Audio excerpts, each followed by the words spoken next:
Hello, everybody, and welcome back. We're here with a Journal of the Weird. I haven't had one of these for a little bit, but you'd think, oh, well, you're inside a building. It must be an architecture of the Fallout universe. Nope, not this time. Just something weird. So we're here in Trinity Plaza, and I've cleared out all the super mutants and stuff like that, and I finished looting the place. But as I was looting the place, I actually saw something that I saw numerous times before, but didn't see it, if that makes any sense. I've come through here and looting and stuff like that, came running through here, and just kind of kept on going. Oh, okay, there's first aid, get that. Oh, bathroom, okay. Let's go in here, loot the stuff in here. And then I was like, wait a minute. And then I started actually paying attention to this. I'm like, okay, so that's the men's room, this is the women's room, and then I went, wait a minute. This is a barricade.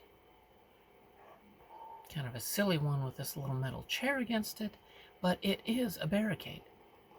They have shoved this bookcase up against a door so that it can't open to let whoever's inside out. And then, of course, they put this up against it to, I guess, give it a little bit more leverage and such. And, this door, they ripped off the hinges. Don't know why, but they did. Kind of looks like they might have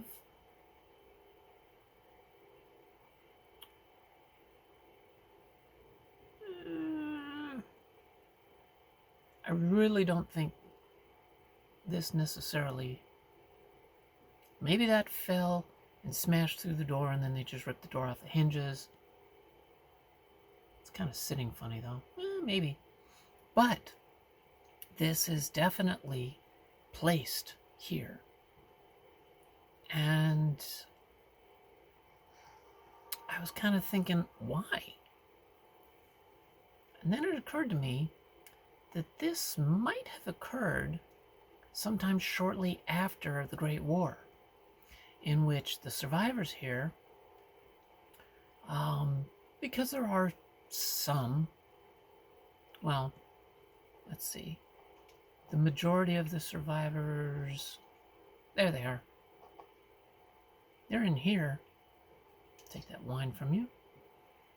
And well, if anyone could figure out a good use for it. I can. I'm smart. I know what to do with bottles.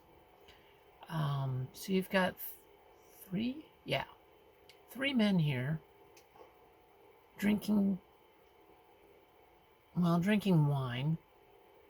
Because it's a church. Probably not poisoned wine, but maybe. And so, they were here after the war. They survived. Ooh, I forgot ceramic. So, I mean, a lot of this obviously is just trash to shit, but it is a place to use to get out of rad storms, to get out of the nuclear winter and things like that. So,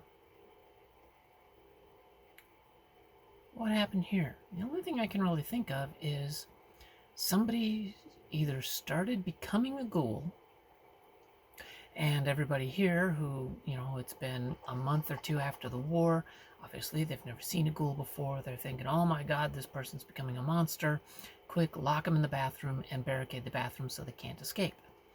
And of course the person is saying, hey, I'm normal, I'm fine, that's okay, well, I'm not fine, but I'm not a monster, that kind of thing.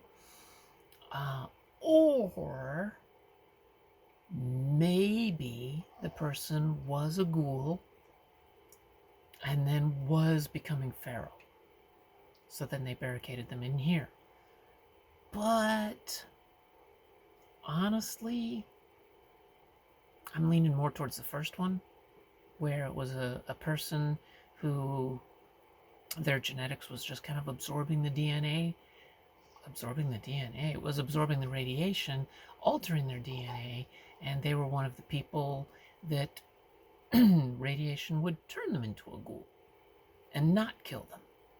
But because, as I said before, nobody in the pre-war really knew anything about ghouls, they figured the person was becoming a monster, a zombie, and basically locked them in there and barricaded it to try to make sure the zombie doesn't eat them. And because there's probably no radioactive material in the bathroom, I mean, there isn't any over here, they didn't turn into a glowing one. They didn't become feral, because it's a lot of radiation absorption that'll turn a ghoul into a feral ghoul. So this person probably became a ghoul, and really just have to keep walking right in front of me. Became a ghoul, got locked in there, and because they probably didn't have anything to eat, and there's no radioactive material in there, they starved to death. Because the survivors were afraid of what their fellow friend, maybe not even a friend, maybe just somebody from out there that came in at the same time and was just like, I'm fine, I'm fine. And then they just locked another person in there because, well, they were looking frightening, yes, but they weren't going insane. They weren't trying to eat people. Yeah. So this is long-winded. Sorry about that. Oh, there's a drawer. Cool. Strange. Yeah. So, thank you all so much for joining me. I hope you enjoyed this little episode. And remember, be excellent to each other and to yourself, and party on. Keep your stick on the ice. Station. For those of you who remember. Bye.